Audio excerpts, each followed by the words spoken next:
The warning sirens started at exactly 0347 station time, their harsh wail cutting through the quiet hum of the Catherian research station. Senior researcher Vex-High lifted her scaled head from the data terminal where she had been reviewing mineral samples from the dead world below. Her four eyes blinked in sequence as the emergency lights bathed the laboratory in pulsing red. All personnel to emergency stations. This is not a drill. Repeat. All personnel to emergency stations. The voice belonged to Station Commander Growlmoth, but Vex-High had never heard such fear in the old Catherian's voice before. In her 20 cycles of service aboard the station, she had weathered meteor storms, equipment failures, and even a small pirate raid. This was different. She moved quickly through the corridors, her clawed feet clicking on the metal floor. Other researchers emerged from their quarters and labs, all wearing the same expression of confused worry. The station housed 47 beings from 12 different species, all dedicated to studying the mineral wealth of dead worlds in this remote sector. They were scientists, not soldiers. The main briefing room filled quickly. Commander Growlmoth stood at the front, his usually pristine uniform wrinkled and his face pale beneath his blue scales. Behind him, the main display showed a star map of their sector, dotted with red warning markers that seemed to multiply as they watched. 3 hours ago, we lost contact with Mining Station Beta 7, the commander began. 2 hours ago, the research platform at Kepler's Edge went silent. 1 hour ago, we received this transmission from the merchant vessel Lucky Strike. The display flickered, then showed the interior of a ship's bridge. The image was grainy and broken, filled with static. A reptilian captain appeared on screen, his eyes wide with terror. Mayday, Mayday, this is Captain Shendar of the Lucky Strike. We are under attack by unknown vessels. They came out of nowhere, just appeared from empty space. The ships they're alive somehow. Bioorganic. They're not responding to any communication attempts. They're just eating everything. Our shields are failing. They're cutting through, the hull like it's made of paper. Oh gods, they're inside the ship now. I can hear them in the corridors. The crew is screaming. They're not taking prisoners. They're just consuming everything. If anyone receives this, warn the outer colonies. Don't let them spread. Don't let them... The transmission cut to static, then silence. Vex-High felt her blood turn cold. Around the room, other researchers shifted nervously. Dr. Thalek, the hegemony engineer, spoke first. Void hunters, he whispered, the words barely audible. The room fell silent except for the continued wailing of the alarm. Everyone knew the stories. The Void Hunters were nightmare creatures from the dark spaces between stars. They appeared without warning, consumed everything in their path, and vanished back into the black. Most civilized species considered them myths, stories told to frighten children. How long until they reach us? Asked Medical Officer Rinta, her melodic voice tight with worry. Commander Growlmoth checked his datapad.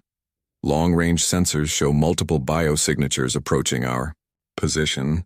Current speed and trajectory suggest they will arrive within 6 hours. What about evacuation? Someone called out. The nearest Galactic Council fleet is 4 weeks away at maximum speed. Our own transport ships could reach the inner colonies in 2 weeks, but we only have enough life support for 30 beings on a long journey. The math was simple and terrible. 47 researchers, 30 evacuation spots, and hostile forces arriving in 6 hours. Vex-High looked around the room at her colleagues, her friends. Who would stay behind? Who would live? There is another option, Commander Growlmoth continued. We can implement Emergency Protocol 7, lock down the station, activate all defensive systems, and send out a distress beacon. The core laboratories have independent life support and can sustain all personnel for several weeks. Perhaps help will arrive. Dr. Thalek shook his head. Commander, with respect, the station's defenses are designed to ward off pirates and small raiders.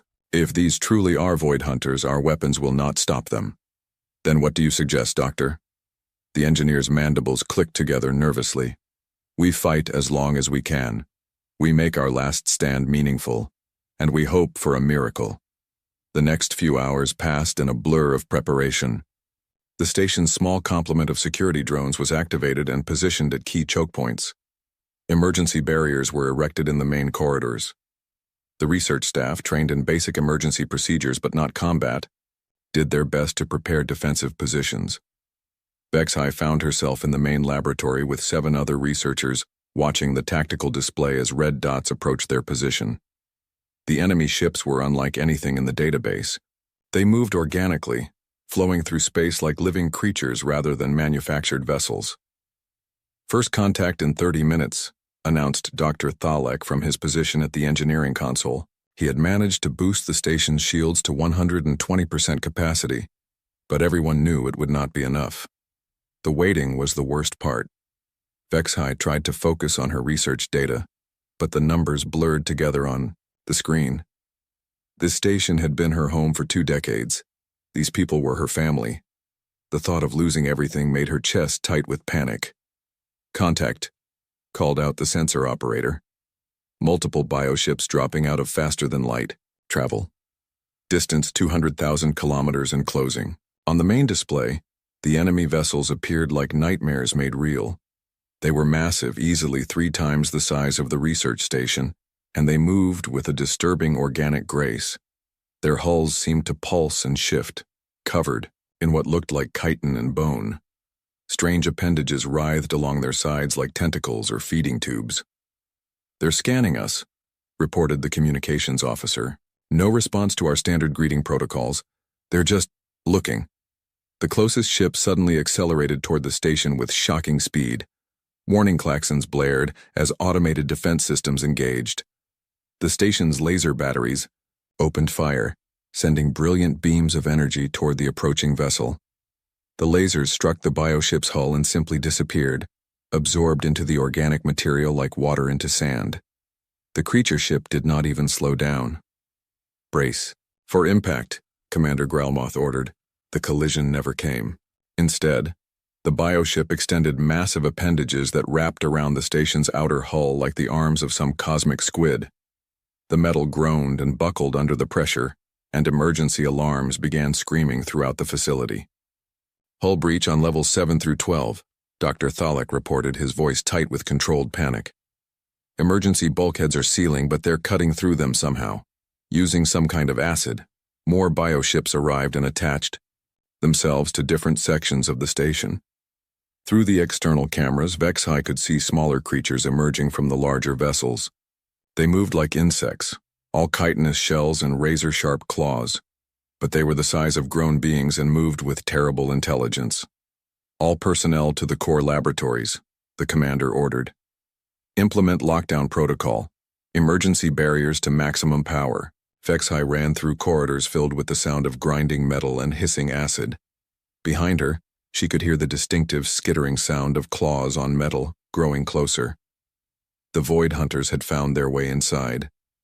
The core laboratory complex was the most secure part of the station, built deep in the center and surrounded by multiple layers of reinforced barriers. 47 researchers crowded into spaces designed for 20, but no one complained. Outside the sealed doors, they could hear the sounds of the station being systematically torn apart. Dr. Thalek worked frantically at the engineering controls, trying to boost power to their defenses.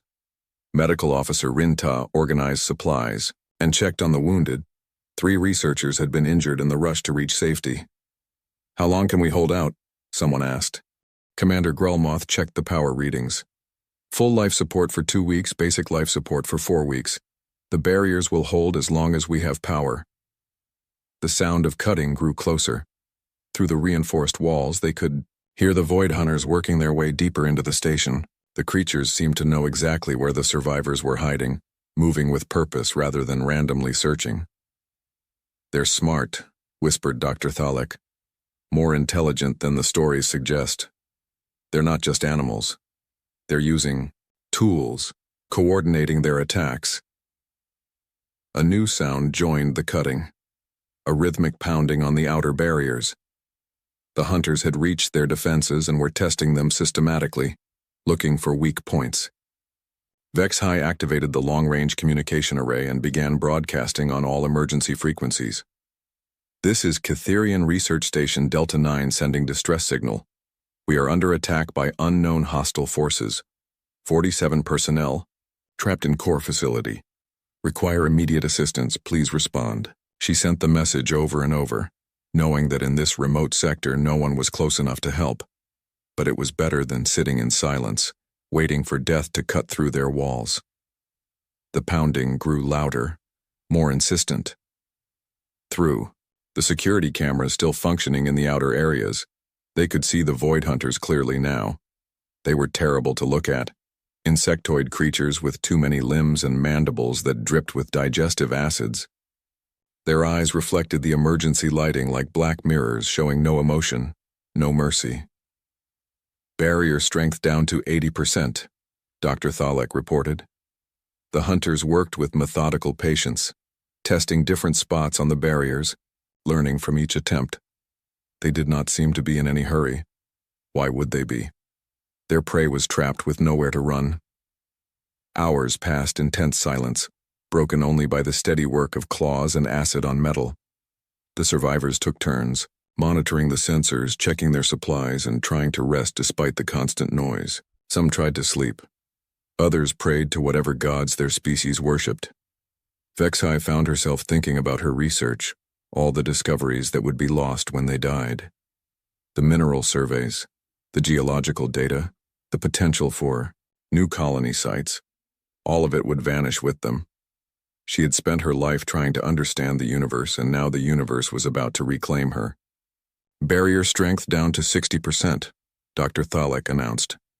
His voice remained steady, but Vexhi could see the fear in his compound eyes.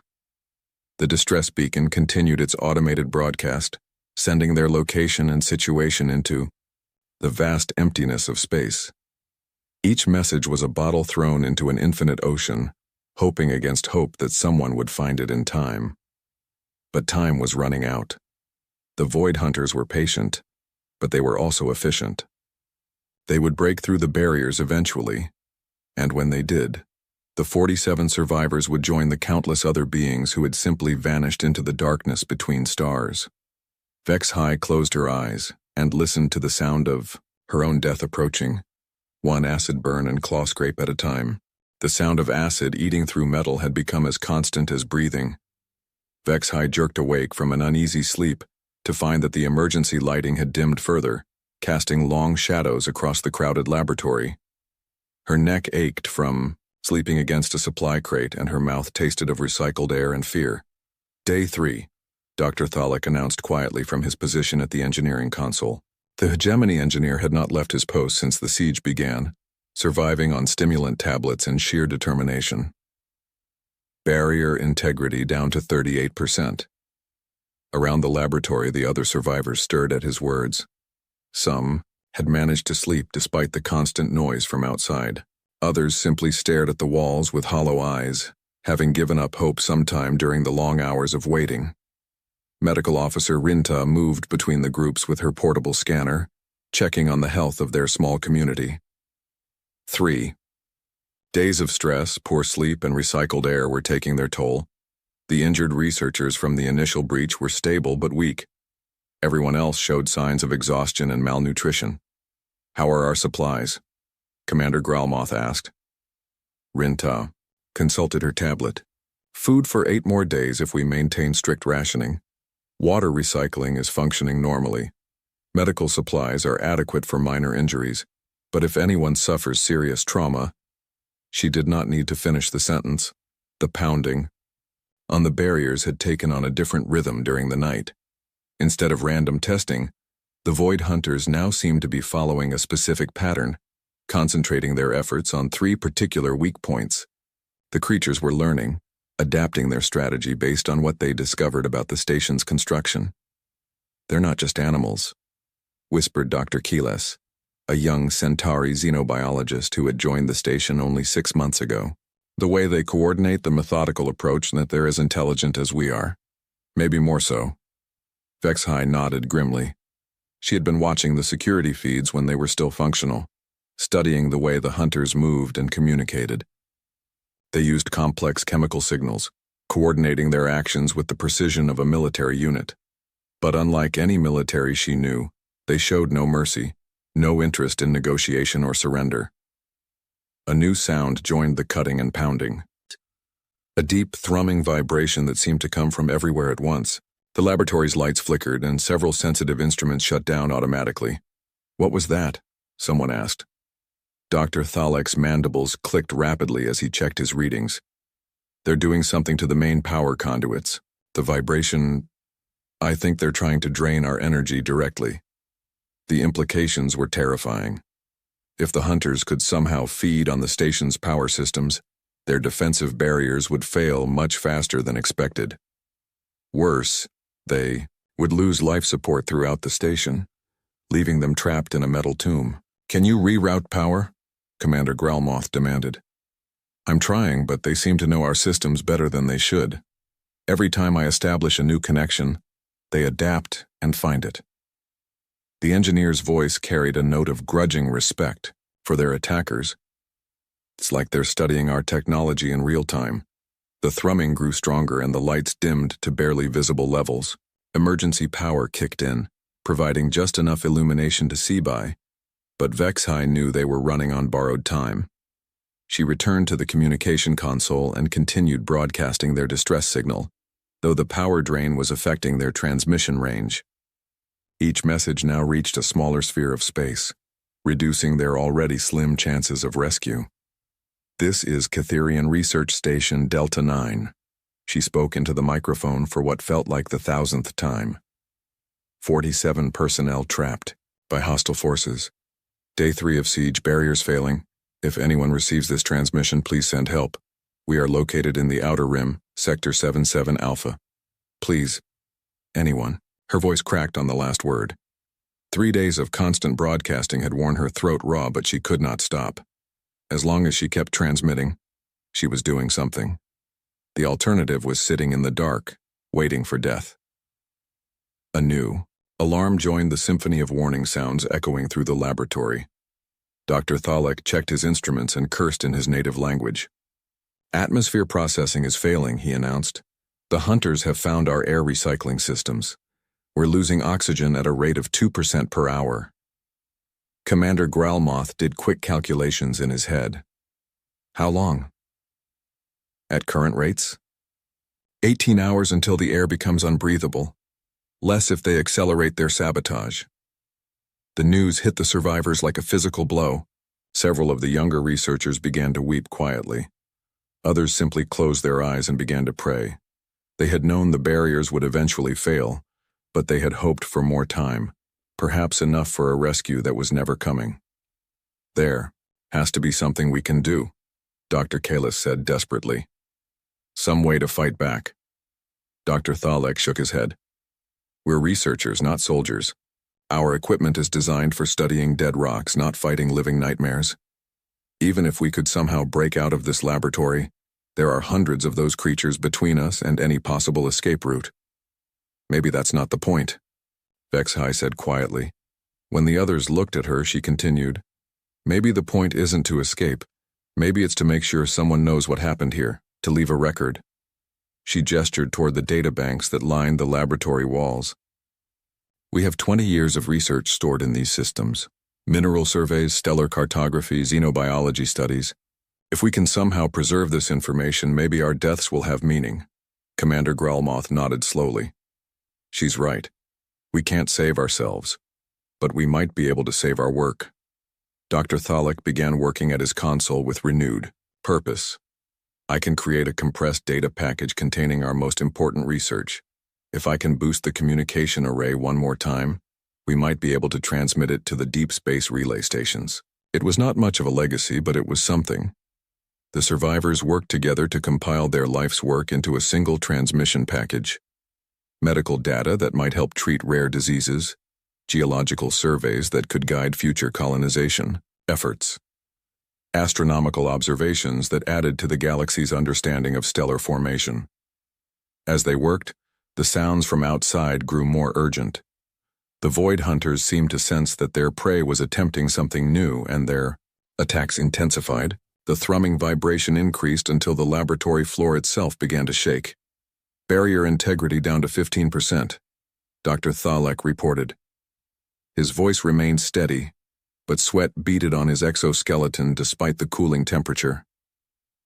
Medical Officer Rinta distributed the last of their stimulant tablets, trying to keep everyone alert for the final hours.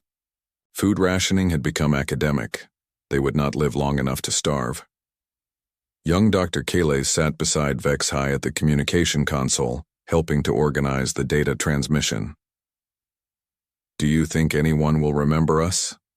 she asked quietly.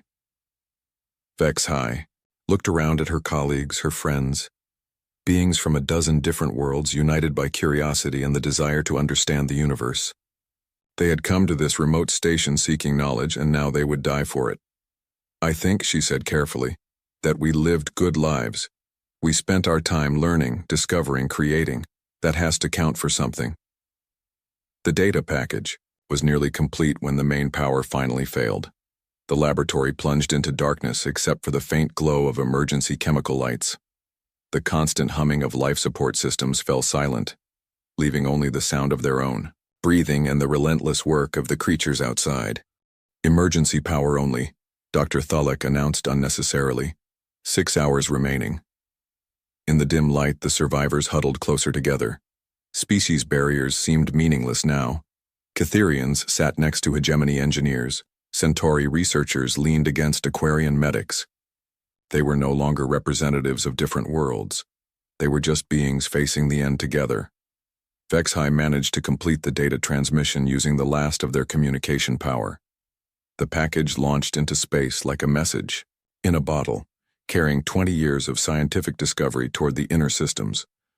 Whether anyone would receive it or understand its importance was beyond their control.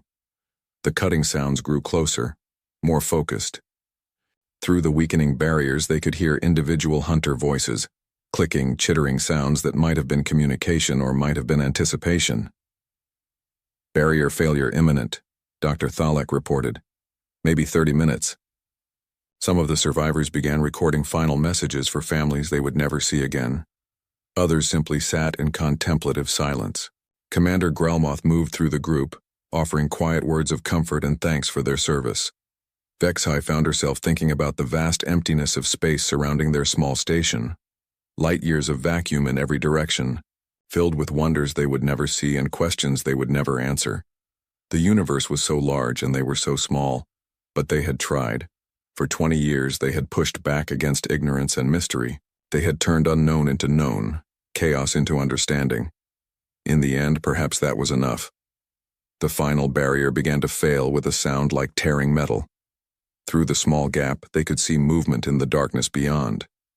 Shapes that reflected the emergency lighting like oil on water. The Void Hunters had almost reached them. Soon their long wait would be over. The final barrier held for exactly 17 more minutes. Vex-High was watching the chronometer when the reinforced metal finally gave way with a groaning shriek that echoed through the laboratory. Emergency chemical lights cast eerie shadows as the breach widened, revealing the darkness beyond. For a moment there was only silence. Then came the chittering. It started as a whisper, like insects in tall grass, but quickly grew to a chorus of clicking, scraping sounds that seemed to come from everywhere at once. The Void Hunters were communicating, coordinating their final assault. The 47 survivors pressed back against the far wall of the laboratory, some clutching improvised weapons, metal tools, broken equipment, anything that might serve as a last means of defense.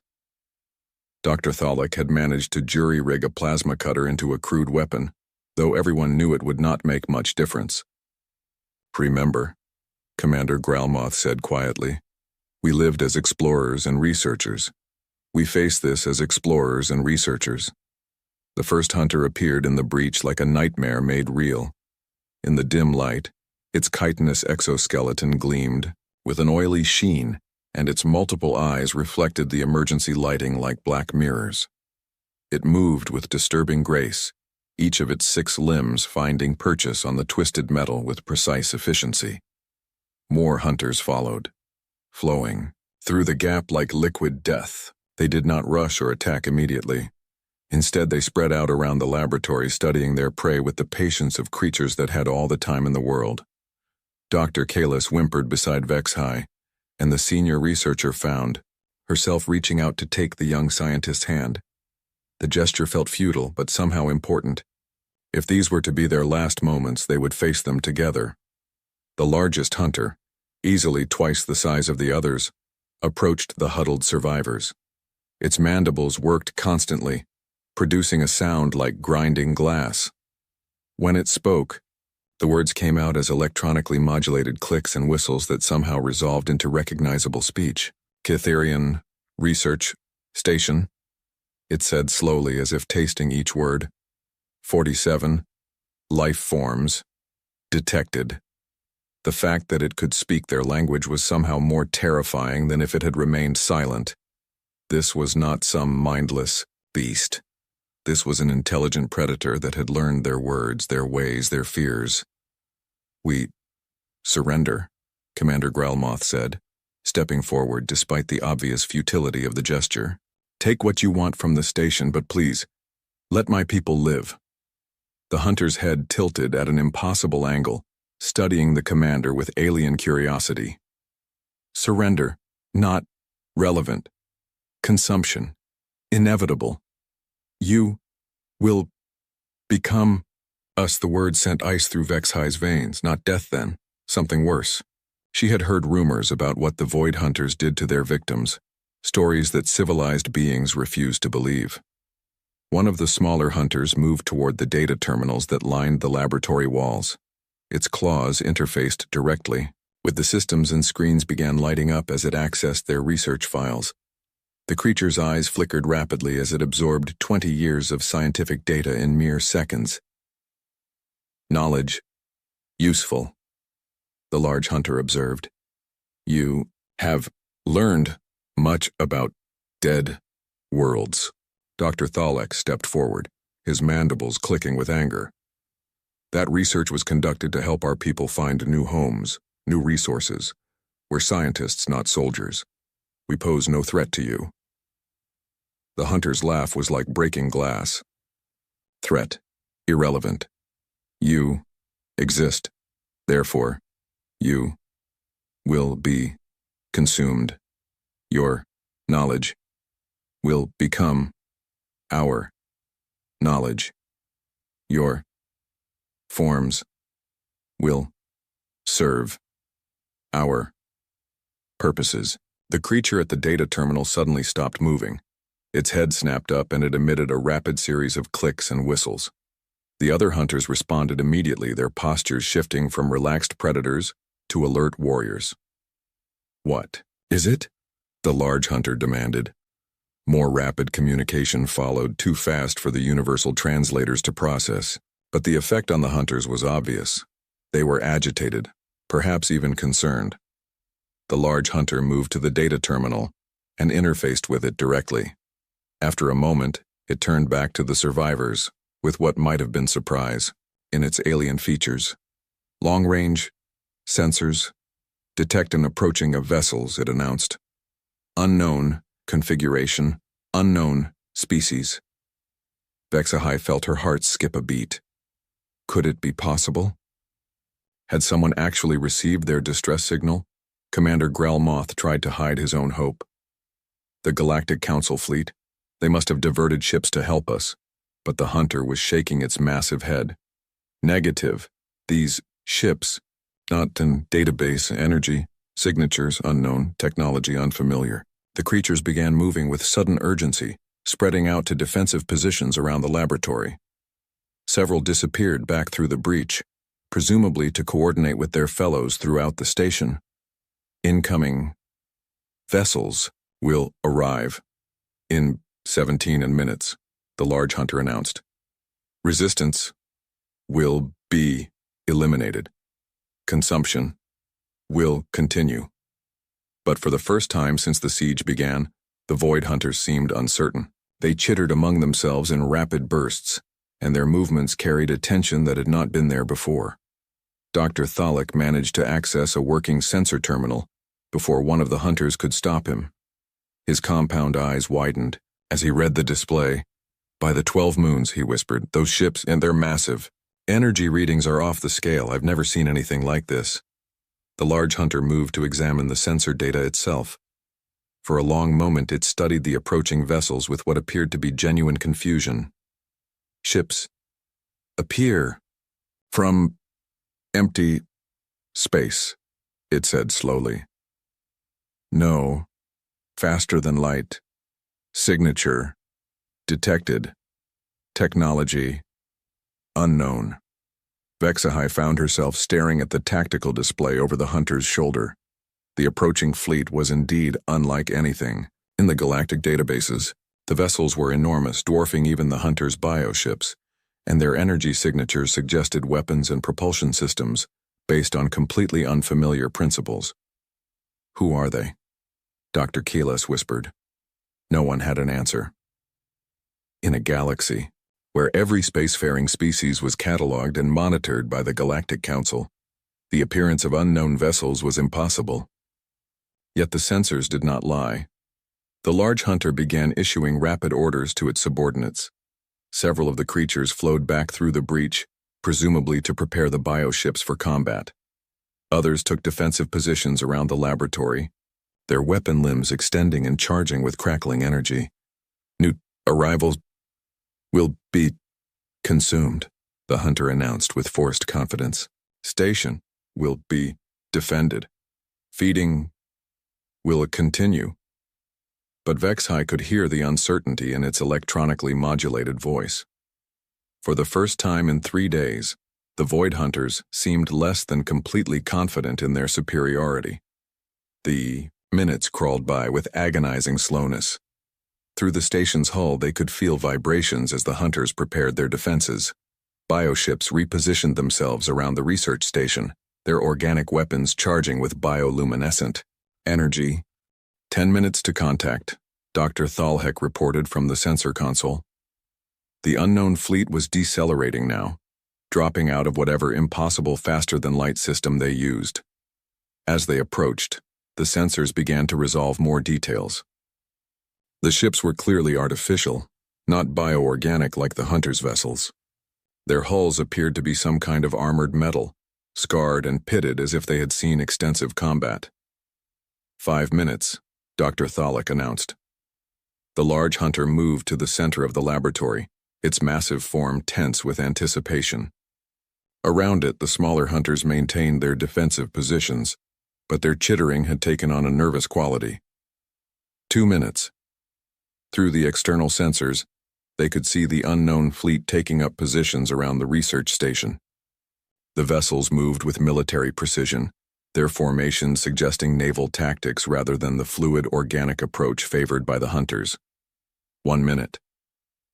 The largest of the unknown ships moved closer to the station, and suddenly the communication system crackled to life. A new voice filled the laboratory. Not the electronic clicking of the hunters, but a warm organic voice speaking in perfectly clear standard galactic. Cytherian Research Station Delta 9, this is Admiral Sarah Chen of the Terran Expeditionary Force. We received your distress signal and are here to provide assistance. Please respond if you are able. Terran? HFY searched her memory, but the term meant nothing to her. No species called Terran appeared in any galactic database she knew of. The large hunter's mandibles worked furiously. Terran, unknown, species, not in collective memory. Commander Grelmoth struggled against the hunter, restraining him, trying to reach the communication console. We're here, he shouted. 47 survivors in the core laboratory. The station has been overrun by void hunters. The voice responded immediately, and something in its tone sent shivers down HFY's spine. It was calm, professional, but underneath lay something hard and dangerous. Copy that, survivors. We have you on sensors. 47 life signs confirmed. In the core section, we also detect approximately 300 hostile bioforms throughout the station. Stand by for immediate combat operations. The large hunter emitted a sound like grinding metal. Impossible. No species possesses technology to challenge the swarm. But even as it spoke, the external sensors showed the unknown ships extending weapon arrays that glowed with contained energy. Whatever these Terrans were, they had come prepared for war. All survivors, this is Admiral Chen. In approximately 60 seconds, we will begin combat operations to retake your station. Remain in secure positions and await extraction. To the hostile forces currently holding the station. The voice paused, and when it continued, the professional calm had been replaced by something cold and implacable. This is your only warning. Release the prisoners and withdraw immediately, or face the consequences. You have 30 seconds to comply. The large hunter's laugh echoed through the laboratory like breaking glass. Foolish aliens. You will learn the power of the swarm. But Vexhai noticed that its claws were trembling. The countdown reached 0, and hell was about to be unleashed. The first salvo came without warning. The research station shuddered as massive energy beams tore through the Void Hunter bioship surrounding it. Through the external sensors, Vexhai watched in stunned amazement as vessels that had seemed invincible simply disintegrated under the assault. The Terran weapons did not just destroy the Hunter ships, they unmade them, reducing bioorganic matter to its component atoms in brilliant flashes of light. The large Hunter in the laboratory let out a sound like screaming metal as its psychic connection to the fleet was severed. Its subordinates chittered in panic, their defensive formation beginning to collapse. Impossible, the creature hissed through its electronic translator. No weapon can penetrate adaptive bioarmor. But the evidence was undeniable. In less than 30 seconds, the Terran fleet had eliminated half of the Hunter ships with a precision that spoke of advanced targeting systems and overwhelming firepower. The remaining biovessels tried to scatter, but found themselves surrounded by the unknown fleet. This is Admiral Chen to all hostile forces, the calm voice announced over the communication system. You have failed to comply with our withdrawal ultimatum. We are now implementing Combat Protocol 7. Resistance is futile. Through the sensors, they could see smaller vessels launching from the Terran ships, sleek fighters that moved with impossible speed and agility. The Hunter's bioships turned to engage them, but the smaller craft danced between the organic weapons fire, as if they knew where every shot would be before it was fired. Dr. Thalek stared at the tactical display, with his mandibles hanging open. Their reaction time, it's impossible. No organic brain can process information that quickly. The fighter craft began their attack runs, and the results were devastating. Instead of the energy weapons used by most galactic civilizations, the Terran fighters employed kinetic projectiles that struck with tremendous force. The solid rounds punched through bioarmor that had shrugged off laser fire, creating massive wounds that the organic ships could not heal fast enough to survive. Kinetic weapons, whispered Commander Grelmoth. They're using kinetic weapons against bioships. Brilliant. The large Hunter turned toward him with fury in its alien eyes. You know these creatures? No, the commander replied honestly. I've never heard of Terrans before, but whoever they are, they understand warfare better than any species. I know. The battle outside was rapidly turning into a massacre. The Terran fleet moved with coordinated precision, their ships working together like the fingers of a single hand. They did not just attack. They herded the Hunter vessels into killing zones where concentrated fire could eliminate them efficiently.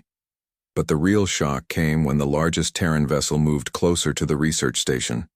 Vexhai could see armored figures gathering in what appeared to be launch bays, soldiers preparing for boarding action. They're coming aboard, she announced. The large Hunter emitted rapid clicks and whistles, calling its scattered forces back to defend the station. But many of its subordinates had been killed in the opening bombardment, and the survivors were struggling to maintain defensive positions throughout the facility. Marine assault teams launching now, Admiral Chen's voice announced. All survivors, remain in secure positions. Our people are coming to get you. The creatures on the station began moving with desperate urgency. The large Hunter grabbed Dr. Thalek and held one of its razor-sharp claws to the engineer's throat. Tell your saviors, it hissed, that we will kill all prisoners before surrender. But before Commander Growlmoth could respond, new sounds echoed through the station, the distinctive whine of cutting tools and the measured footsteps of soldiers in powered armor. The Terran Marines had reached the outer hull and were cutting their way inside. The sounds of combat grew closer with shocking speed. These were not the chaotic battles Vex-High had seen in historical recordings. The Terrans moved with methodical efficiency, advancing through the station like a force of nature. Each engagement was brief and decisive, ending with the distinctive chittering screams of dying hunters. Section 7 cleared, a new voice reported over the communication system. Moving to Section 8, resistance is lighter than expected. The large hunter's claws tightened around Dr. Thalek's throat, drawing a thin line of green blood. Your Marines will find only corpses. But its threat rang hollow. The sounds of battle were moving closer despite the hunter defenses, and the creature's confidence was clearly shaken. A massive explosion shook the laboratory as something detonated in the corridor outside. Emergency lights flickered, and dust rained down from the ceiling. Through the breach in the barrier, they could see flashes of weapon fire and hear the distinctive sound of projectile weapons in action. "Contact front," a voice shouted in the corridor. "Multiple hostiles engaging." The battle was brief but intense. The Terran weapons fire was sustained and accurate, while the hunter return fire grew increasingly sporadic. Within minutes, the IC shooting stopped, replaced by the sound of heavy footsteps approaching the laboratory. "This is Sergeant Morrison, 1st Assault Marines." A voice called through the breach. "Any survivors in there?" 47 scientists," Commander Growlmoth shouted back. "But be careful. They have hostages." The large hunter pulled Dr. Thalek closer, its claws poised to strike. "One step closer, and all die." A figure appeared in the breach, and Vex-High gasped at her first sight of a human being. The creature, for that was what it had to be despite the familiar bipedal form, stood nearly 2 meters tall and was encased in powered armor that seemed to absorb light rather than reflect it. The armor was scarred and pitted from countless battles, decorated with symbols that meant nothing to her but somehow conveyed menace and authority. The being's face was visible through a transparent faceplate, revealing features that were disturbingly similar to several galactic species, yet distinctly different. Bilateral symmetry, forward-facing eyes, a central breathing orifice. But the proportions were somehow wrong, predatory in a way that made her instincts scream warnings. "I'm Captain James Morrison," the armored figure said calmly, his weapon trained on the large hunter. "I'm here to take you people home," the hunter hissed at him. "Move. Away. Alien.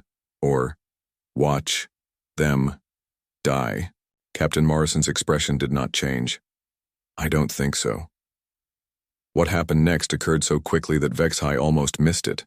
The human's weapon fired, not at the large hunter, but at a piece of equipment hanging from the ceiling above it. The shot was perfectly placed, sending the heavy machinery crashing down onto the creature's back and forcing it to release Dr. Thalek. Before the hunter could recover, Morrison was moving. He crossed the laboratory in 3 quick strides, his armored form demonstrating speed and agility that should have been impossible for someone his size. His weapon fired again, this time striking the hunter center mass with a projectile that punched completely through its chitinous armor. The creature collapsed with a sound like breaking glass, its life fluid spreading across the laboratory floor. The other hunters in the laboratory tried to respond, but more armored figures appeared in the breach. The Terran Marines moved with coordinated precision, their weapons fire eliminating the remaining threats in seconds. "Area secure," Morrison announced into his communicator. 47 survivors confirmed alive and mobile, beginning extraction. Procedures. More Marines entered the laboratory, and Vex-High got her first good look at human military technology. Their weapons were clearly projectile-based, but far more advanced than anything in the galactic databases. The armor they wore incorporated systems that enhanced their natural capabilities to superhuman levels. But it was their faces that truly disturbed her. These beings looked like they had been born for war. Their eyes held a coldness that spoke of countless battles, and their movements suggested predators barely held in check by military discipline. "Ma'am," Captain Morrison said, approaching Commander Growlmoth, "we need to move quickly. Our sensors show more hunter bioships approaching this position. We have maybe 10 minutes before this place gets really unpleasant." The evacuation proceeded with military efficiency. The Marines formed protective formations around the scientists, guiding them through corridors littered with hunter corpses. HFY tried not to look too closely at the bodies, but she could not help noticing that most had been killed with single, precisely placed shots. "How did you know where to find us?" Dr. Keelis asked one of the Marines as they moved. The soldier's faceplate turned toward her, revealing a face that might have been carved from stone.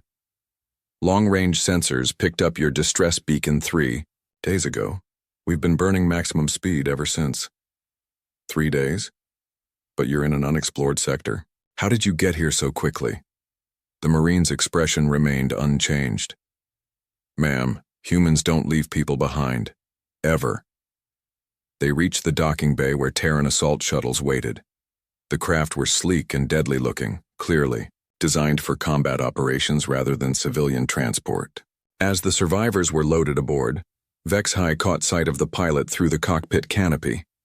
Another human, this one younger than Captain Morrison but with the same predatory alertness in his eyes.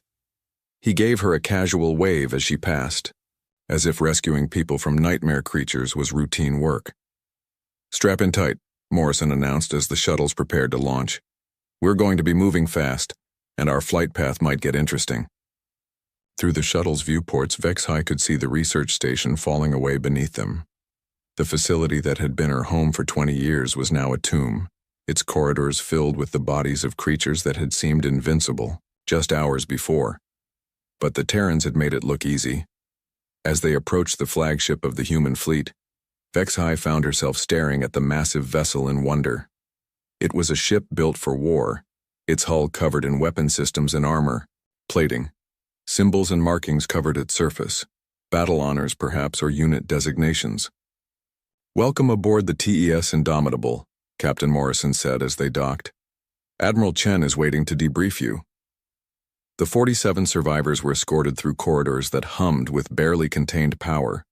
Human crew members moved past them with purposeful efficiency, their faces carrying the same hard competence she had seen in the Marines.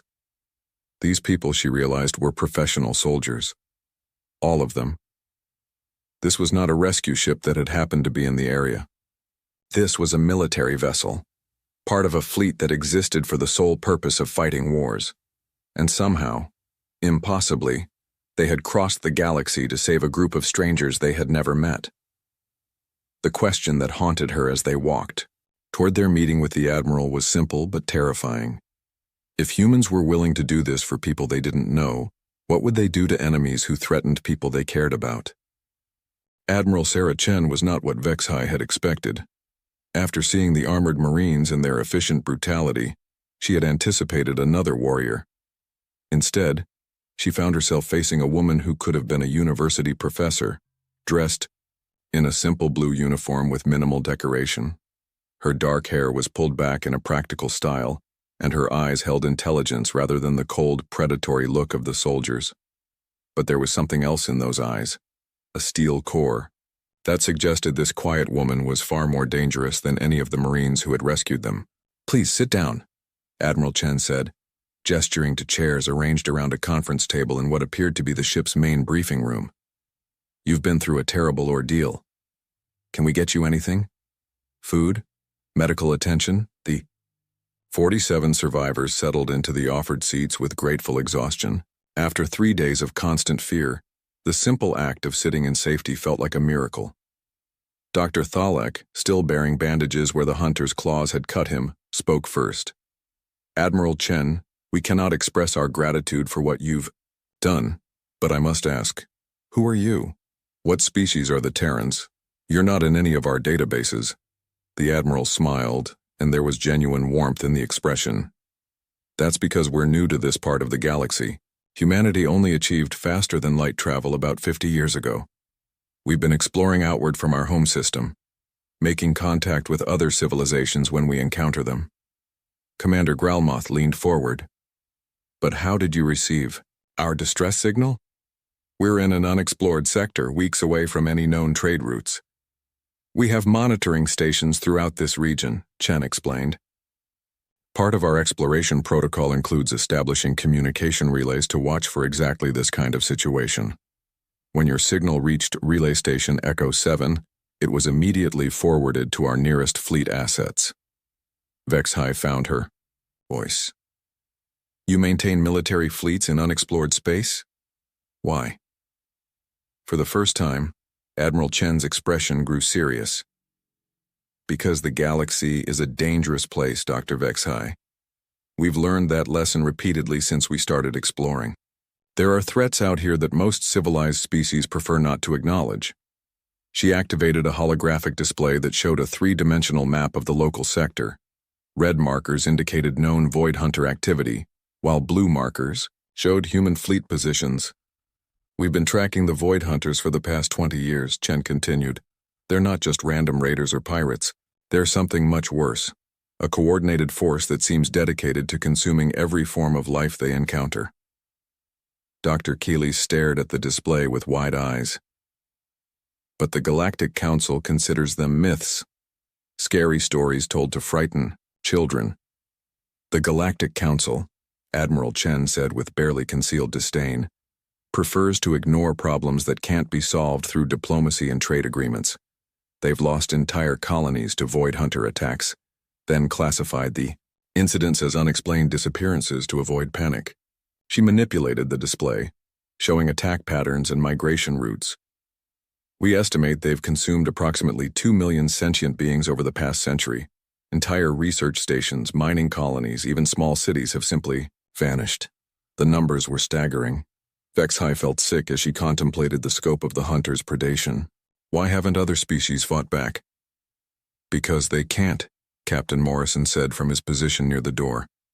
Most galactic civilizations haven't fought a real war in centuries.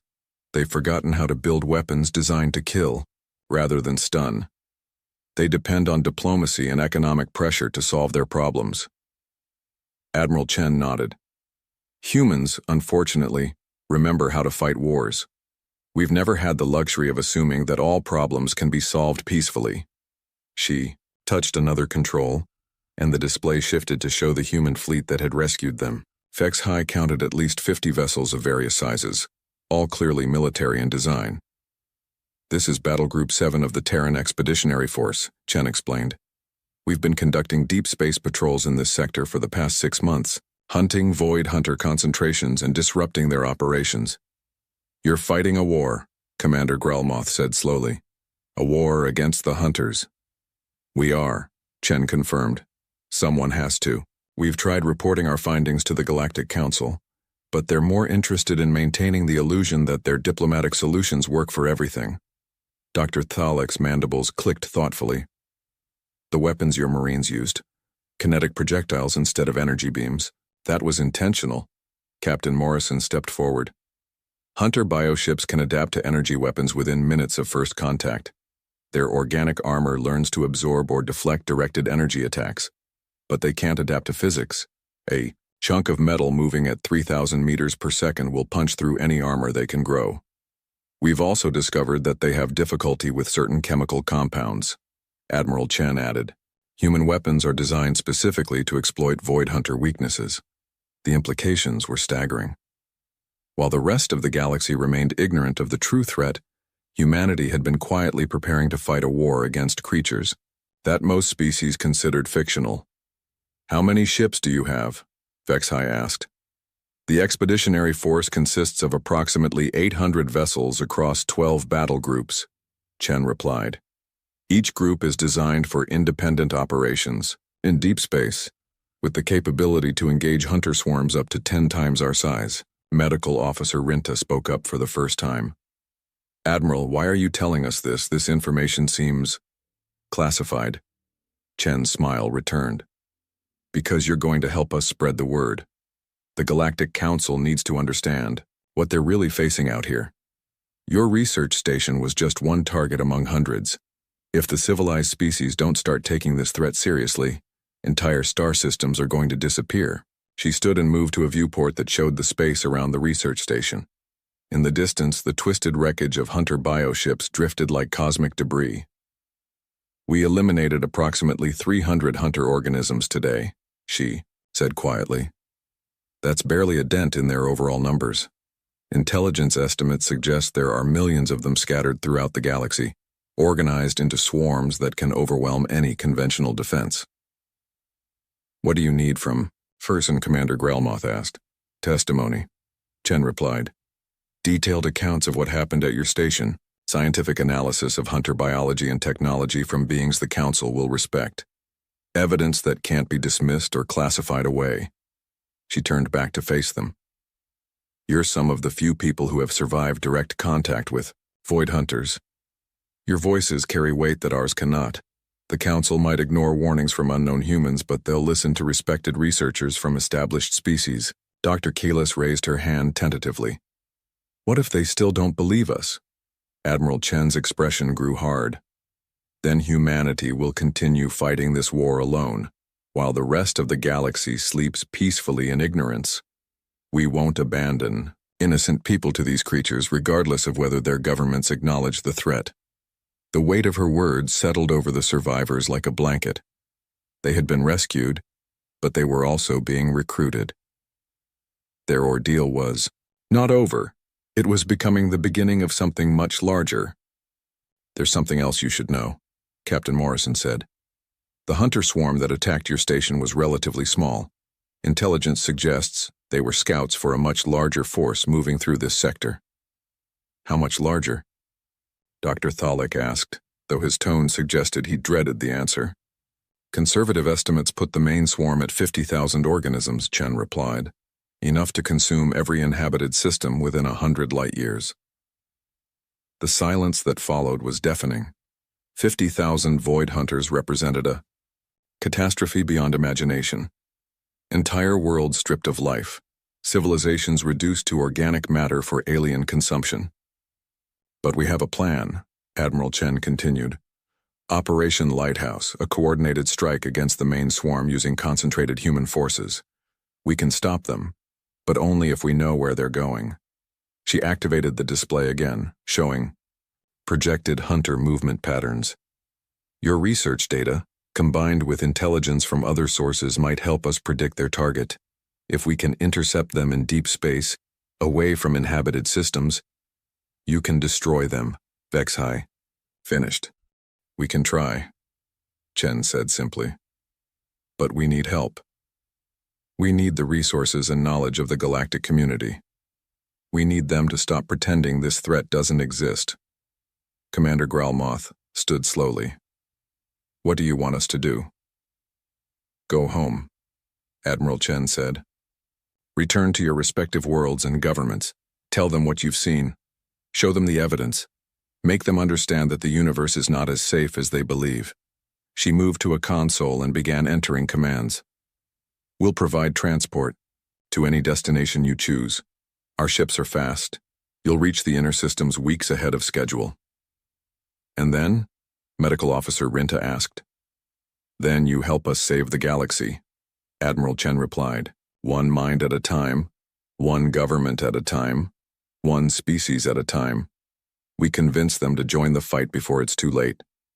As the survivors prepared to leave the briefing room, Vexhai found herself thinking about the data transmission she had sent during their final hours on the station. 20 years of research, compressed into a single package and launched into space. Now she realized that their real discovery had nothing to do with mineral surveys or geological data. They had learned that humanity existed, a species strong enough to fight monsters that terrified the rest of the galaxy, and generous enough to risk everything for strangers. The question was whether the civilized worlds would be wise enough to accept the help they desperately needed. Outside the viewport, stars wheeled in their ancient patterns, beautiful and serene. But Vexhai knew now that darkness moved between those stars, hungry and patient and infinitely dangerous. Somewhere out there, 50,000 nightmares were coming. But for the first time since the hunters had arrived at her station, she dared to hope. Because humanity had not come to the galaxy as conquerors or traders or diplomats. They had come as guardians, and they had just proven that when darkness fell, when hope seemed lost, when death itself came calling, the humans would step out of the blackness and say no. The galaxy was about to learn what that meant. The stars looked different from the observation deck of the Earth Defense Fleet flagship Resilience. Commander Jack Davis had spent 43 years on Earth before joining the space program, and even after 5 years serving as the fleet's commander, he still found himself amazed by the endless void that surrounded their small blue planet. Today, however, the beauty of space was overshadowed by fear. "Commander," a voice called from behind him. "They're approaching the outer defense perimeter." Davis turned to see Lieutenant Emma Wilson standing at attention, her usual confident expression replaced by barely hidden concern. "How many?" Davis asked, though he already knew the answer. The alien fleet had been detected 3 days ago, and Earth's long-range scanners had been counting ships ever since. 30 capital ships, sir. Over 200 support vessels." Wilson's voice remained steady despite the implications. Earth's combined defense fleet consisted of only 43 ships, hastily built after humans had discovered faster-than-light travel just 20 years ago. Davis nodded and followed Wilson to the bridge. The command center buzzed with controlled tension as officers monitored their stations and prepared for what might be humanity's last stand. "Put the approaching fleet on the main screen," Davis ordered as he settled into his command chair. The view screen flickered to life, showing the vast armada of the Galactic Empire. Their ships were sleek and predatory, clearly designed by beings who had mastered space travel thousands of years before humans had even invented the wheel. "Open a channel to all Earth vessels," Davis said, "and get me a secure line to the Defense Council." As Wilson carried out his orders, Davis studied the alien ships. The Empire had made contact with Earth just 6 months ago, when a single diplomatic vessel had entered the solar system. The aliens called themselves the Galactic Empire, a coalition of 27 species that had ruled this arm of the galaxy for over 10,000 years. The main screen split to show Admiral Thomas, the head of the Earth Defense Council. "They're earlier than we expected, Commander," Thomas said without preamble. "Yes, sir. Their engines must be more advanced than our initial estimates." Thomas's face was grim. "Has there been any communication from them?" "Not yet, but," Davis began, only to be interrupted by his communications officer. "Sir, we're receiving a transmission from the lead vessel of the alien fleet." Davis exchanged a look with Admiral Thomas. "Put it through on both feeds." The screen changed again to show Ambassador Rolk, the Empire's diplomat. His purple-scaled face showed no emotion as he regarded the humans. "Commander Davis," Rolk said, his translator converting his clicks and whistles into English. "I trust you have considered the Empire's generous offer." Davis straightened in his chair. "Ambassador, we have transmitted our response to your proposal. Earth will not surrender its sovereignty to the Empire." Rolk's head tilted slightly. "Then I must inform you that the Council of Elders has declared your species to be a potential threat to galactic stability. Your rapid technological advancement from primitive tools to faster-than-light travel in less than 10,000 years is unprecedented and concerning." "We call it innovation, Ambassador," Davis replied. "It's a human trait." "It is dangerous," Rolk stated flatly. "Species that develop too quickly do not learn the necessary restraint to wield advanced technology responsibly. The Empire has governed this sector for millennia by carefully managing technological advancement." Admiral Thomas spoke up from his feed. "And yet you refuse to share that technology with us unless we submit to Imperial rule." "Correct," Rolk said. "You must understand your place in the Galactic Order before you can be trusted with such knowledge." Davis leaned forward. "Ambassador, humans have a long history of resisting those who demand our submission. We would prefer peaceful relations with the Empire, but we will defend our freedom." Rolk's expression remained unchanged. "Your preference is noted but irrelevant. You have 1 Earth hour to reconsider. After that, the Imperial fleet will demonstrate the consequences of defiance." The transmission ended abruptly. "Well, that was predictable," Thomas sighed. "Are all ships in position, Commander?" Davis checked the tactical display. "Yes, sir, though I don't think our current formation will hold against their numbers." It doesn't need to, Thomas reminded him. It just needs to buy us enough time to implement Protocol Omega. Davis nodded, though the thought of their last resort plan made his stomach tighten. Protocol Omega wasn't a conventional military strategy. It was something entirely new, developed in secret by Earth's best scientists and strategists after they realized they couldn't match the Empire's military might. Speaking of which, Thomas continued, is the package ready? Yes, sir. All ships. Have it loaded and ready for simultaneous broadcast. Good. Thomas's expression grew solemn. Commander Davis, you understand that if this fails, humanity will likely face extinction or subjugation. Every human will either die or live as a second-class citizen under Imperial rule for generations. I understand, sir. Then I am officially authorizing the use of Protocol Omega. May God help us all. The Admiral's feed went dark. Davis took a deep breath and turned to his crew. Signal all ships, battle stations. Prepare Protocol Omega for deployment on my mark. The bridge erupted into action as officers rushed to comply. Warning klaxons sounded throughout the ship as crew members hurried to their posts. Lieutenant Wilson approached Davis. Sir, preliminary scans of the Imperial fleet show their weapons are powering up. They're not waiting for the hour to expire. Typical, Davis muttered. They never intended to give us time to reconsider. They just wanted to see if we'd panic and surrender immediately. Wilson hesitated before asking, Are we sure about Protocol Omega, sir? It's never been tested against alien technology. No, Davis admitted. We're not sure, but it's the only card we have left to play. The tactical officer's voice cut through the bridge. Imperial ships are moving into attack formation. They're targeting our largest vessels first. Davis stood and faced the view screen. The vast alien armada was spreading out, surrounding Earth's much smaller fleet in a classic encirclement maneuver. All ships, maintain position, he ordered. Do not fire unless fired upon. Sir, Wilson said quietly. The scientists who developed Protocol Omega estimated only a 30% chance of success. Davis nodded. I know. But even a small chance is better than none. The first energy beams from the Imperial ship streaked across space, striking 2 Earth vessels at the edge of the formation. The ship's shields flared and failed almost instantly, their hulls breaching in multiple places. Casualties reported on the Defender and Guardian, the tactical officer announced. Their life support systems are failing. Davis clenched his jaw. Send rescue shuttles and open a channel to all Earth vessels. When the communications officer nodded, he continued, All ships, this is Commander Davis, commence Protocol Omega. I repeat, commence Protocol Omega. Throughout the Earth fleet, communications officers executed the same command. Instead of returning fire with conventional weapons, every human ship activated a special broadcasting array aimed directly at the Imperial fleet. Davis watched the view screen as the Imperial ships continued their advance. In moments, they would be in range to destroy the resilience and most of Earth's remaining fleet.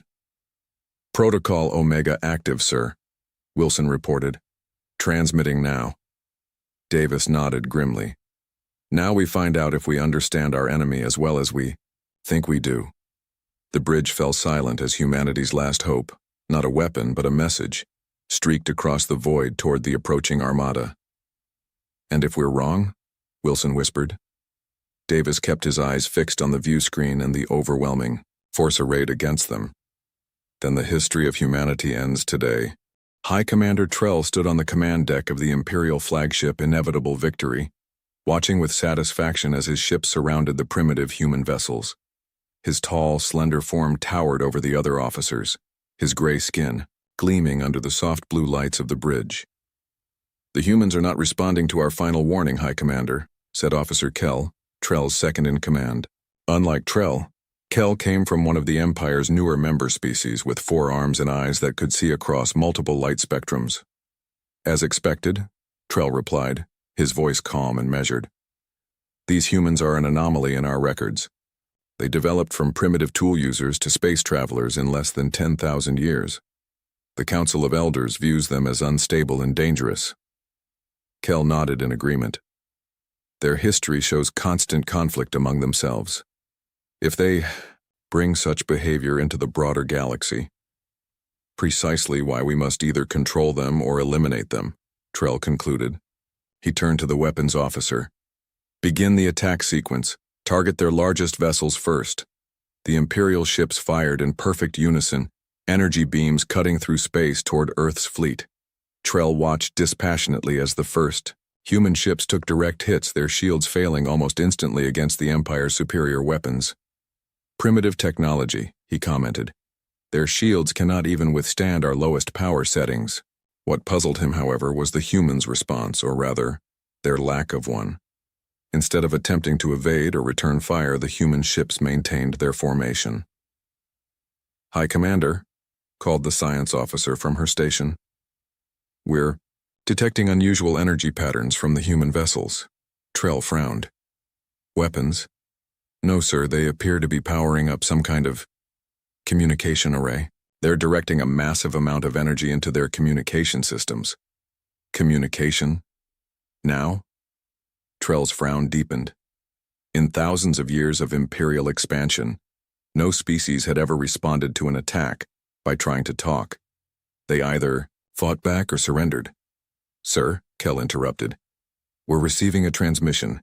It's being broadcast on all frequencies simultaneously." "Put it through," Trell ordered. The main view screen remained blank, but 3 simple words appeared, transmitted in perfect Imperial standard. "We are human." Trell stared at the message in confusion. "Is that all?" Before anyone could answer, the message began appearing on every screen throughout the bridge. The navigation console, the weapons control station, the environmental systems, all displayed the same 3 words. "Shut it down," Trell commanded as alarms began to sound across the bridge. "How are they accessing our systems?" The crew worked frantically at their stations, but the message continued to spread. Combat systems failed, navigation went offline, life support flickered. "High Commander," the science officer called, her voice rising with concern. "There's some kind of information package attached to the transmission. It's bypassing our firewalls and downloading directly into our central database." "Isolate the main computer," Trell ordered. "Cut all connections to the fleet network." "It's too late," Kel reported. "The package has already spread to every ship in the fleet, and it's—" He hesitated, his 4 hands moving rapidly over his console.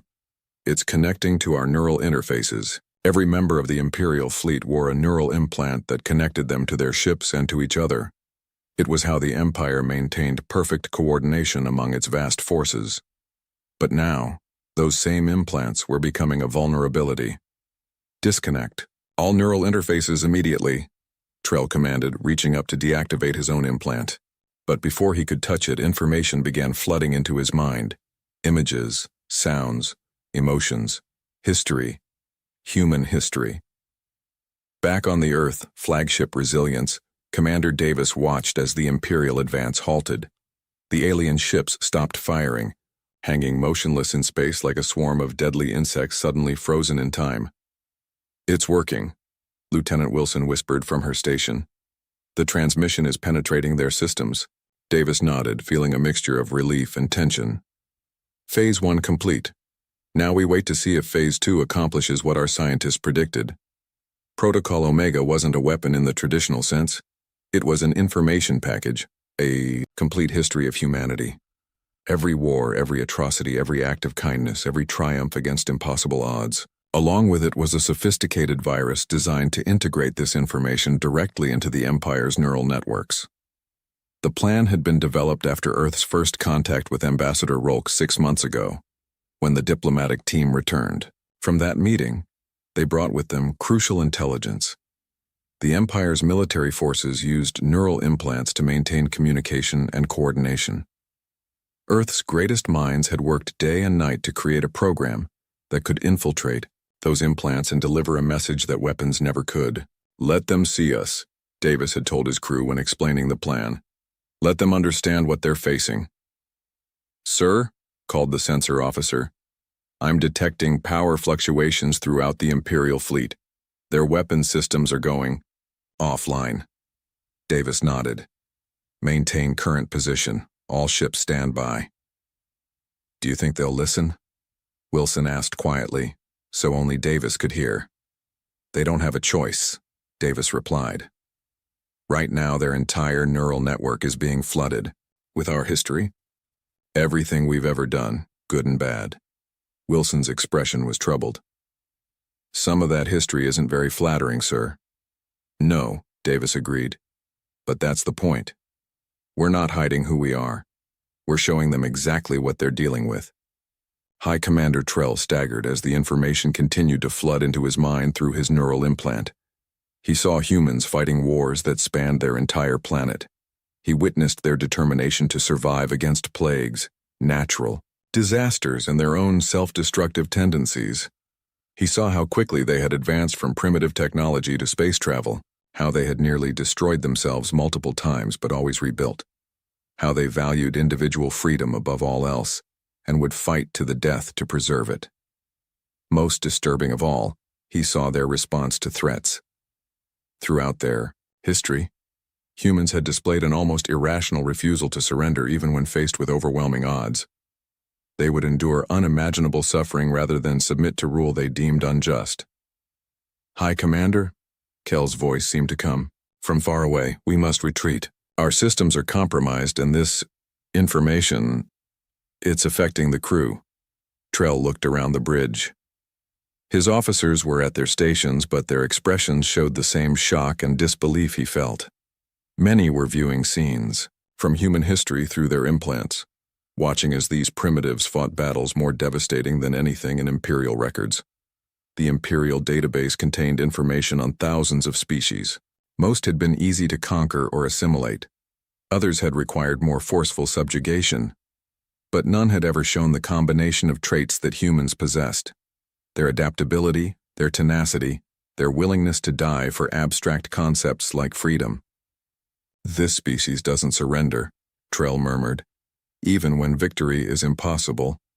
One particular image kept repeating in his mind, a single human standing defiantly in front of a column of tanks, refusing to move despite certain death.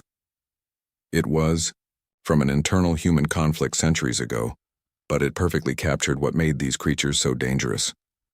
Sir, we're losing control of our ship's systems, reported the engineering officer. The human virus is embedded too deeply. We can maintain life support and engines, but weapons and shields will take days to restore. Trell made his decision. In his 10,000 years commanding Imperial forces, he had never retreated. But he had also never encountered a species like humanity. Signal all vessels, he ordered. Disengage and withdraw to the edge of this solar system. Kell looked shocked. Withdraw? But the Council of Elders ordered. The Council didn't receive this information, Trell interrupted. They don't know what we're facing. These humans... He struggled to find the right words. They're unlike anything in our records. If we attempt to conquer them now, while our systems are compromised, they will fight with everything they have.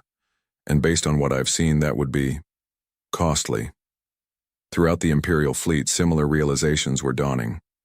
The humans had not built a large fleet because they didn't need to. They had a different kind of weapon altogether, themselves. Slowly, the massive alien armada began to move away from Earth's defensive perimeter. Not in defeat, but in tactical retreat, to reassess a situation that had suddenly become far more complex than a simple conquest. Commander Davis stood motionless on the bridge of the Resilience, watching the main screen as the Imperial fleet pulled back. No one spoke. The only sounds were the soft beeps of consoles and the hum of life support systems. They're retreating, to the edge of the solar system, Lieutenant Wilson finally said, breaking the silence. All ships maintaining formation, but their weapon systems appear to be offline. Davis nodded slowly. Any communication from them? No, sir. Not since our transmission. Protocol Omega had been deployed just 20 minutes ago, and already the most powerful military force in the known galaxy was withdrawing. Davis felt a complex mix of emotions. Relief that Earth had been spared, pride in humanity's ingenuity, but also concern about what would come next. Sir, called the communications officer, Admiral Thomas is requesting a status update. Put him through, Davis ordered. The Admiral's face appeared on screen, his expression a mixture of hope and disbelief. Commander, our sensors show the Imperial fleet is withdrawing. Is this accurate? Yes, sir. They ceased fire shortly after we deployed Protocol Omega and are now pulling back to the edge of the system. Thomas exhaled slowly. It worked then. The information package penetrated their neural network. It appears so, sir. Their ship stopped firing almost immediately, based on their erratic movements afterward. I believe their systems were significantly compromised. Casualties? Thomas asked grimly. Davis checked the report on his tablet. The Defender and Guardian took heavy damage before Protocol Omega activated. 12 confirmed dead, 35 injured. Rescue operations are underway. Thomas closed his eyes briefly. 12 too many, but far fewer than we expected. Sir, Wilson interrupted. We're receiving a communication request from the Imperial flagship. Both Davis and Thomas straightened. Put it through, they said simultaneously. Ambassador Rolk's face appeared on the screen, but something about him had changed. The diplomat's usually impassive expression now showed signs of strain, and his movement seemed less fluid than before. Commander Davis, Rolk said, his translator struggling to match his agitated speech pattern. What have you done to our systems? Davis met the alien's gaze steadily. We showed you who we are, Ambassador. Nothing more, nothing less. You infiltrated our neural network. You compromised our entire fleet. We shared information, Davis corrected. Your neural implant simply made it impossible for you to ignore that information. Admiral Thomas spoke up. Ambassador, your fleet came here to conquer or destroy us. We defended ourselves with the least violent means at our disposal. Rolk's eyes narrowed. By violating our minds? By forcing your history into our thoughts? Would you have preferred we destroyed your ships and killed your people? Davis asked quietly. Because those were the only other options you left us. The ambassador fell silent, clearly struggling with this perspective. I need to speak with High Commander Trell, Rolk finally said. The screen changed to show the Imperial military commander. Trell's tall gray form seemed less imposing now, his posture slightly hunched as if carrying a new weight. Commander Davis, Trell said, his voice measured, your species has developed a most unconventional defense mechanism. We use the tools available to us, Davis replied. And sometimes information is the most powerful tool of all. Trell studied Davis for a long moment. In 10,000 years commanding Imperial forces, I have conquered 47 worlds and negotiated the peaceful surrender of 32 others. Never have I encountered a species that responded to our ultimatum as yours has. Humans have a long history of finding unexpected solutions to seemingly impossible problems, Davis said. Yes, Trell agreed. Your history makes that abundantly clear. It is now spreading throughout our fleet, being absorbed by every member of our crew through their neural implants. They are seeing what you wanted us to see.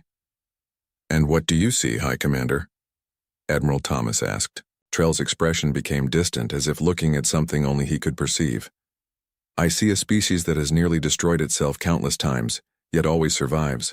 I see beings who fight among themselves constantly, yet unite instantly, against outside threats. I see creativity and determination that exceeds anything in our records. He focused on the humans again. Most concerning of all, I see a species that does not understand the concept of surrender. Even facing certain destruction, your kind would fight until the last human falls. That's a fair assessment, Davis acknowledged. On the Imperial flagship, Trell turned away from the communication screen and faced Officer Kell, who stood waiting for orders. Status of our systems? Trell asked. Life support and engines are stable, Kell reported. Navigation is partially restored. Weapons and shields remain offline. The human virus continues to spread through our network, but it appears to be transmitting information rather than causing damage. Trell nodded. And the crew? Kell hesitated. Disturbed, sir. The human history flooding through our neural interfaces is difficult to process. There are reports of distress throughout the fleet. Understandable, Trell said. I feel it myself. He walked to the view screen and stared at the small blue planet hanging in the distance. So small, yet home to creatures unlike any the Empire had encountered in its long history. The human information package contained more than just their wars and conflicts.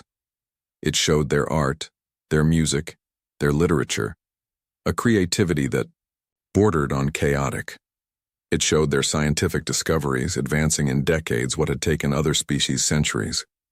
It showed their values, their beliefs, their unshakable conviction that freedom was worth any price. Most imperial species had evolved slowly, developing technology over hundreds of thousands of years, learning restraint and caution along the way. Humans had exploded from primitive beings to space travelers in an evolutionary blink of an eye. They're dangerous, Kell said quietly, joining Trell at the view screen. Yes, Trell agreed, but not in the way we expected. One image from the human package kept returning to Trell's mind. A small group of humans standing against a vastly larger force, knowing they would die, but refusing to yield. This pattern repeated throughout their history, at places called Thermopylae, the Alamo, Masada. The Empire had always succeeded through overwhelming force or the threat of it. But what happens when such threats mean nothing to the species you're facing? Sir, said the communications officer, Ambassador Rolk is requesting instructions. The Council of Elders will expect a report soon. Trell turned from the view screen. Tell the ambassador to inform the Council that we are reassessing the situation. The humans have deployed an unexpected defensive measure that requires careful analysis. And our actual plan, sir? Kell asked once the communications officer had moved away. Trell lowered his voice. We maintain position at the edge of this system while our technical teams work to purge the human virus from our networks. Once our weapons are back online, we will have options. And if the virus cannot be purged, then we face a more difficult decision. Trell looked back at the distant Earth. The Empire cannot afford a war of attrition with a species like this. 1. The cost would be prohibitive. On the Resilience, Davis and his crew monitored the Imperial fleet's position at the edge of the solar system. They're maintaining distance but not leaving, Wilson noted. Their systems must still be compromised, Davis nodded. They're buying time, trying to regain control of their technology. Will they attack again once they do? She asked. Maybe, Davis said, but I don't think so. Protocol Omega wasn't just about disabling their ships temporarily. It was about making them understand exactly what they're facing. Wilson looked at the tactical display showing the vastly larger Imperial fleet. But they still outnumber us. Their technology is still superior. Numbers and technology aren't everything, Davis replied. Sometimes understanding your enemy is the most important advantage of all. He turned to the communications officer. Prepare a message to the Imperial flagship. Tell them we're ready to discuss terms whenever they are. The real battle, Davis knew, was no longer happening in space. It was taking place in the minds of the Imperial forces as they absorbed humanity's history, as they came to understand what it would truly mean to make an enemy of Earth. 3 days had passed since the Imperial fleet had withdrawn to the edge of the solar system.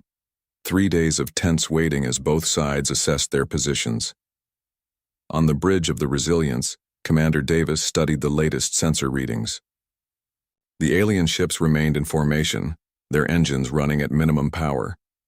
Occasional energy spikes suggested they were working to restore their systems, but so far, they had made no aggressive moves. Any response to our communication? Davis asked Lieutenant Wilson. Nothing official, she replied, but we're picking up increased transmissions between their ships. They seem to be having some kind of internal debate. Davis nodded. Protocol Omega continued to work as designed. The complete history of humanity was spreading through the Imperial neural network, being absorbed by every member of their fleet. It wasn't just the virus disrupting their systems now. It was the knowledge itself causing confusion. Sir, called the communications officer. Incoming transmission from the Imperial flagship. Put it through, Davis ordered, straightening his uniform. The screen lit up, but instead of Ambassador Rolk, it showed High Commander Trell. The alien leader looked different. His posture less rigid, his eyes showing a weariness that hadn't been there before. "Commander Davis," Trell began, "I wish to discuss the current situation." "I'm listening, High Commander." Trell seemed to choose his words carefully. "Your information package has created a complex situation within our fleet. My crew has been exposed to your species' history in a way that is causing significant distress." Davis nodded. "We anticipated that possibility." "Did you?" Trell's eyes narrowed slightly. "Then you understand that forcing such knowledge upon us could be considered an act of aggression." "We consider it an act of self-defense," Davis countered. "You came to conquer us. We showed you why that would be more difficult than you expected." Trell was silent for a moment. "I have commanded Imperial forces for 10,000 years, Commander. In that time, I have encountered hundreds of species. Some fought, some surrendered, all eventually accepted their place within the Empire. Humans are different," Davis said simply. "Yes," Trell agreed, surprising Davis with his candor. "That has become abundantly clear." On the Imperial flagship Inevitable Victory, Trell ended the transmission and turned to the small group of senior officers gathered in his private command chamber. These were his most trusted advisors, representing different species within the Empire. "The human virus continues to resist our efforts to purge it," reported the chief engineer, a bulky six-limbed being named Mox. "It has integrated itself too deeply into our neural network. Each time we remove it from one system, it reappears in another." "And the information it carries?" Trell asked. "Impossible to separate from the virus," Mox admitted. "They are somehow encoded together." Officer Kell spoke next. "High Commander, we must discuss the crew's condition.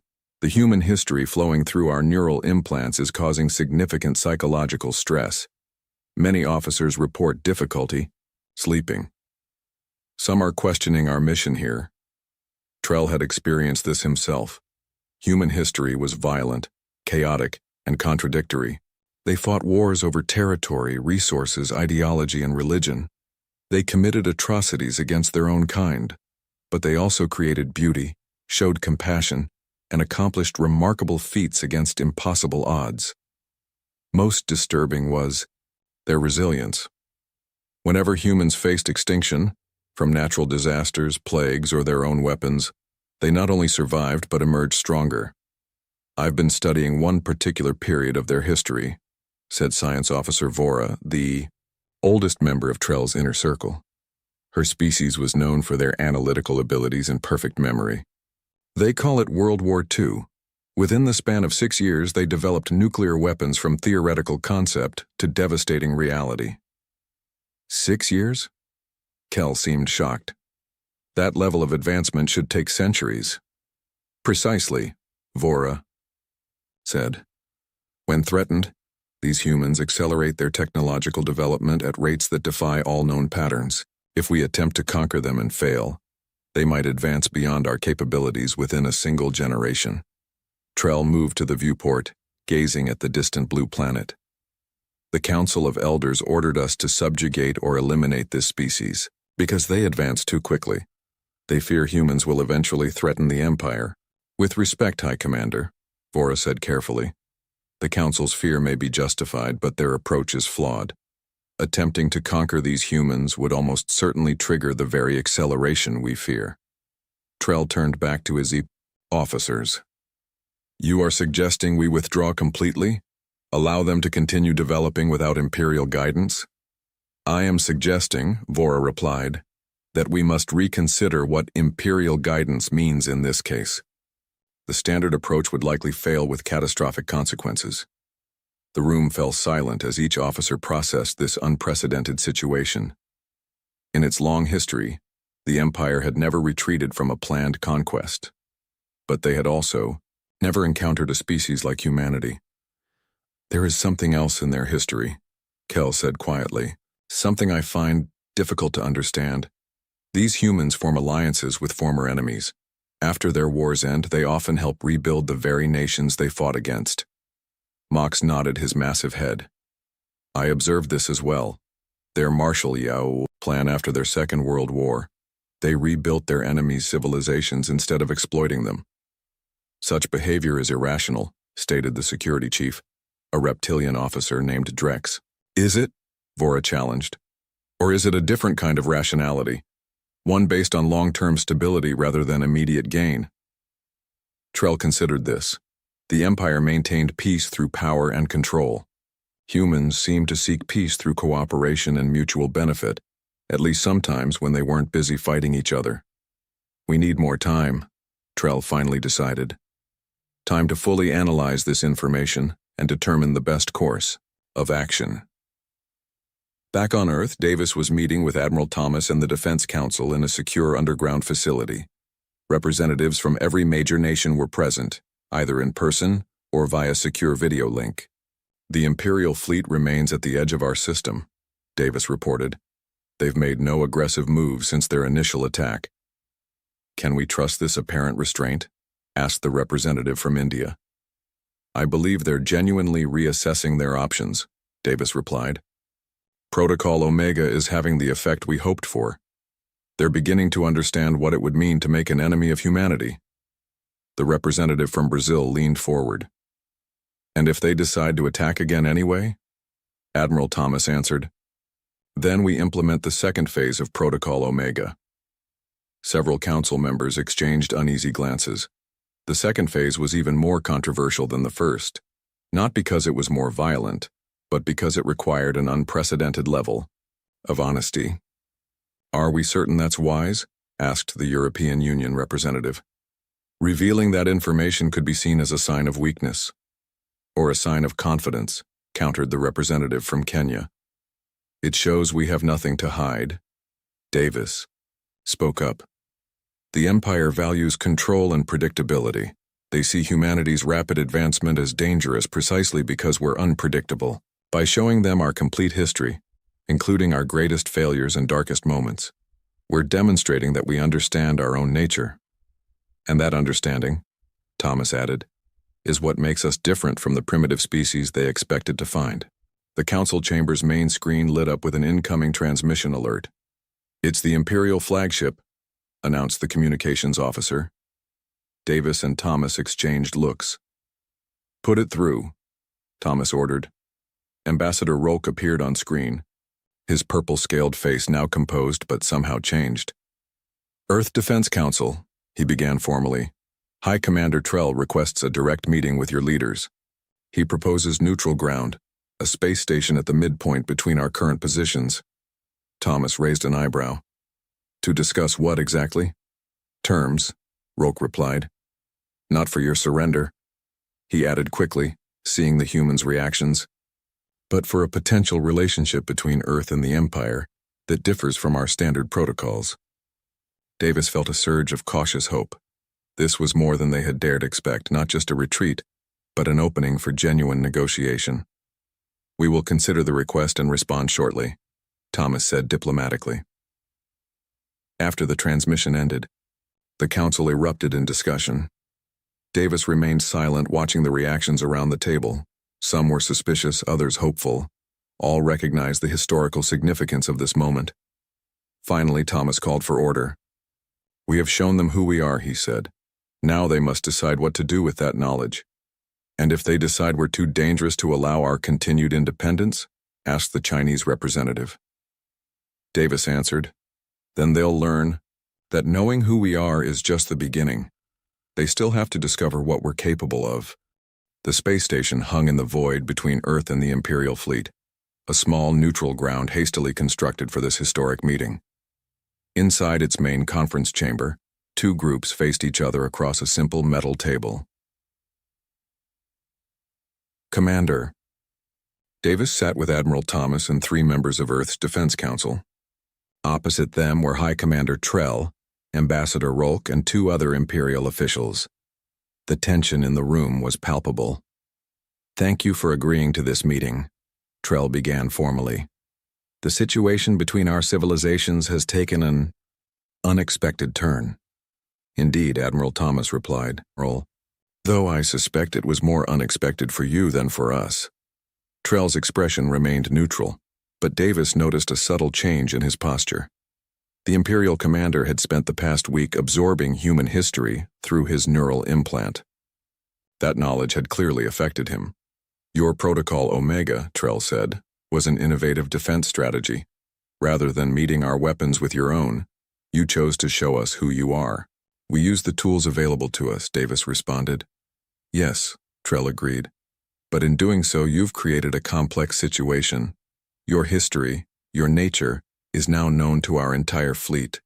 It cannot be unknown. Ambassador Rolk spoke next, his translator converting his clicks and whistles into smooth English. The Council of Elders ordered us to either bring Earth under Imperial control or eliminate your species entirely.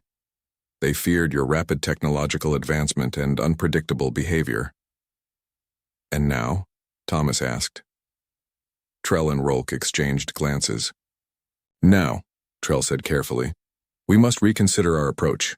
Your history reveals patterns that concern us.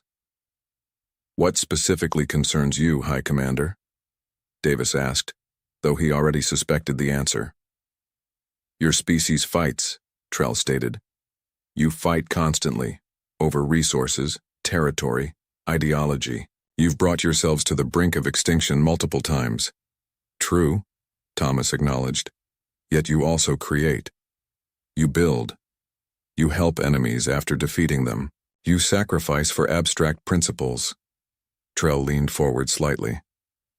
Most concerning of all, when threatened with extinction, you do not surrender. You fight harder. You innovate faster. You overcome odds that should be impossible. Davis nodded. That's an accurate assessment of human nature. The Empire has encountered thousands of species, Rolk explained. We classify them, understand their patterns, and integrate them accordingly. But your species defies classification. You are predictably unpredictable. Which brings us to our current situation, Trell continued. The Empire cannot afford a protracted conflict with Earth. Based on your history, attempting to conquer you would likely trigger an acceleration in your development that could ultimately threaten the Empire itself. The human delegates exchanged glances. This was precisely what they had hoped Protocol Omega would achieve, making the Empire understand that conquering Earth would be too costly even for them. What are you proposing, High Commander? Thomas asked. A relationship unlike any the Empire has established before, Trell replied. Not conquest, not subjugation, something new. As the negotiations continued, Lieutenant Wilson waited nervously on the Resilience, monitoring communications from the space station. If the talks failed, she would be responsible for implementing the second phase of Protocol Omega. Any update? Asked the tactical officer, voicing what everyone on the bridge was thinking. Wilson shook her head. Still talking. That's a good sign. The bridge crew remained at their stations, tense but hopeful. The entire fleet was on high alert, ready to act if the Imperial ships made any threatening moves. Do you think they'll really leave us alone? The communications officer asked quietly. I don't know, Wilson admitted. But Commander Davis believed Protocol Omega would work. He said once they truly understood us, they'd realize the cost of making us their enemy. The tactical display showed the Imperial fleet still maintaining position at the edge of the solar system. Their weapons remained offline, not from the virus anymore, but by choice. It was a sign of good faith during the negotiations. Wilson thought about the information package they had sent to the aliens, humanity's complete history, unfiltered and honest, their greatest achievements alongside their darkest moments, their capacity for cruelty matched by their capacity for compassion, their stubborn refusal to surrender, even when faced with impossible odds. It was a gamble, she murmured, showing them everything about us, good and bad. But that's what made it work, the tactical officer replied. We didn't just show them our strength. We showed them who we are. In the space station conference room, the negotiations had reached a critical point. The Council of Elders will not easily accept this arrangement, Rolk warned. In 10,000 years, no species has been granted the status you are requesting. Then perhaps it's time for the Empire to evolve, Thomas suggested, just as all successful civilizations must. Trell's expression remained unreadable, but Davis could sense his internal conflict. The Imperial commander was caught between his duty to the Empire and the new understanding he had gained of humanity. "There is one more matter to discuss," Trell said after a pause. "Your ship." Davis raised an eyebrow. "Which ship?" "The one you call Resilience," Trell clarified. "In our language, its name translates closer to dangerous ship.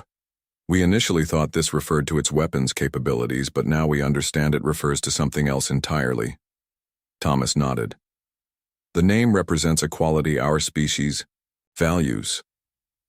The ability to recover from difficulties, to adapt and overcome challenges." "Yes," Trell said. "We have observed this quality throughout your history. It is what makes your kind simultaneously admirable and concerning." He stood, signaling that the meeting was reaching its conclusion. "I will recommend to the Council of Elders that Earth be classified as a sovereign territory, outside normal Imperial protocols. We will establish diplomatic relations, but Earth will remain independent." "And if the Council rejects your recommendation?" Thomas asked. "Then I will inform them of what we have learned," Trell replied. "That the ship is dangerous not for what it carries, but for who pilots it." 3 days later, Davis stood on the observation deck of the Resilience, watching as the Imperial fleet prepared to depart the solar system. Lieutenant Wilson joined him, handing him a tablet with the latest reports. "They're really leaving," she said, still sounding surprised. Davis nodded. "The first delegation will remain behind to establish formal diplomatic relations. The rest are returning to Imperial space to report to the Council of Elders." "Do you think they'll honor the agreement?"